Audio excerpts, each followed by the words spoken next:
Welcome to your law बडी। आज हम समझने वाले हैं आर्टिकल 127 और 128 ऑफ द इंडियन कॉन्स्टिट्यूशन, जो बात करती है एड हॉक जजेस और रिटायर्ड जजेस के अपॉइंटमेंट के बारे में सुप्रीम कोर्ट में। तो चलिए शुरू करते हैं।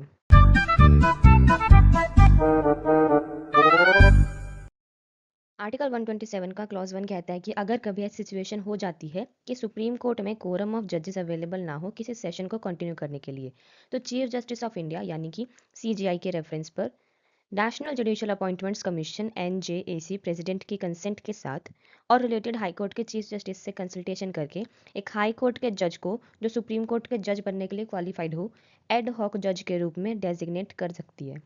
ठीक है। क्लॉज 2 कहता है कि जो जज एड हॉक जज के तौर पर डेजिग्नेट किया गया है, उसकी यह ड्यूटी होगी कि वो अपने और काम छोड़कर प्रायोरिटी से सुप्रीम कोर्ट की सिटिंग्स अटेंड करे, और जब तक वो एड हॉक जज के तौर पर सुप्रीम कोर्ट में बैठेगा, उसके पास एक सुप्रीम कोर्ट जज के ज्यूरिसडिक्शन, पावर्स, प्रिविलेजेस और ड्यूटीज होंगी। ठीक है। आर्टिकल 128 एक और इम्पॉर्टेंट प्रोविजन देता है।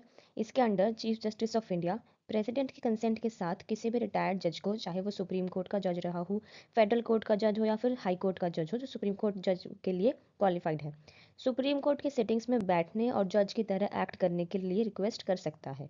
जब वो रिटायर्ड जज सुप्रीम कोर्ट में बैठेगा, तो उसके पास एक जज ऑफ सुप्रीम कोर्ट की ज्यूरिसडिक्शन, पावर्स और प्रिविलेजेस होंगी, और उसके अलाउंसेस भी मिलेंगे जो प्रेसिडेंट डिसाइड करेगा। लेकिन एक इम्पॉर्टेंट पॉइंट है कि रिटायर्ड जज तभी सुप्रीम कोर्ट में बैठेगा जब वो खुद इसके लिए कंसेंट देगा, मतलब इस पर कोई मजबूरी नहीं है। ये था आर्टिकल 127 और 128 का simple explanation. If you found this video useful, do not forget to like, share and subscribe your law buddy for more such legal content. Thank you.